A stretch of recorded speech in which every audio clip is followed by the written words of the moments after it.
Assalamualaikum warahmatullahi wabarakatuh. Halo semuanya, perkenalkan nama saya Indah Puspitasari dengan NPM 02112420203. Saya dari kelas 3B, Prodi Manajemen. Pada kesempatan kali ini, saya akan mempresentasikan sebuah materi yang berjudul Membangun Komunikasi Bisnis Lintas Budaya di Era Globalisasi. Nah, jadi dalam dunia bisnis global itu, komunikasi tidak hanya menyangkut tentang penyampaian pesan, tetapi juga pemahaman terhadap nilai-nilai budaya lawan bicara.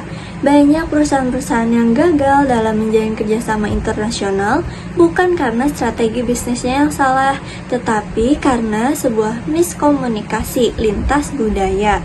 Oleh karena itu, memahami komunikasi lintas budaya menjadi salah satu kunci keberhasilan bisnis di era globalisasi saat ini. Selanjutnya, pengertian dari komunikasi bisnis lintas budaya. Nah, kira-kira apa sih komunikasi bisnis lintas budaya itu? Nah, sini aku jelasin. Jadi, komunikasi bisnis lintas budaya adalah sebuah proses pertukaran informasi dan makna dalam konteks bisnis antara individu maupun kelompok dari budaya-budaya yang berbeda.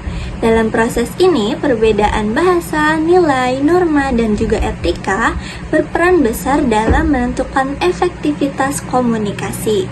Kemudian ada tujuan dan manfaat.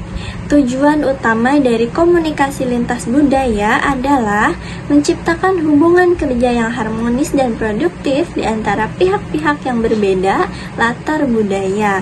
Manfaatnya antara lain yaitu meningkatkan kepercayaan, memperluas jaringan bisnis internasional, meminimalkan konflik budaya, dan juga memperlancar proses negosiasi global. Materi selanjutnya yaitu tantangan dalam komunikasi lintas budaya. Nah, beberapa tantangan yang sering kali muncul meliputi perbedaan bahasa, gaya komunikasi secara langsung maupun tidak langsung, persepsi terhadap waktu, serta perbedaan nilai dan etika kerja. Misalnya seperti budaya barat yang cenderung lebih terbuka dan to the point, sedangkan budaya timur lebih berhati-hati dan menghargai kesopanan. Selanjutnya, strategi dalam menghadapi perbedaan budaya. Nah, untuk mengatasi tantangan tersebut, pelaku bisnis perlu memiliki yang namanya cultural awareness, yang artinya kesadaran budaya, dan juga cultural intelligence, artinya kecerdasan budaya. Strategi lainnya yaitu mempelajari etiket bisnis negara mitra dan menggunakan bahasa yang sopan dan juga jelas, serta menghindari stereotip budaya.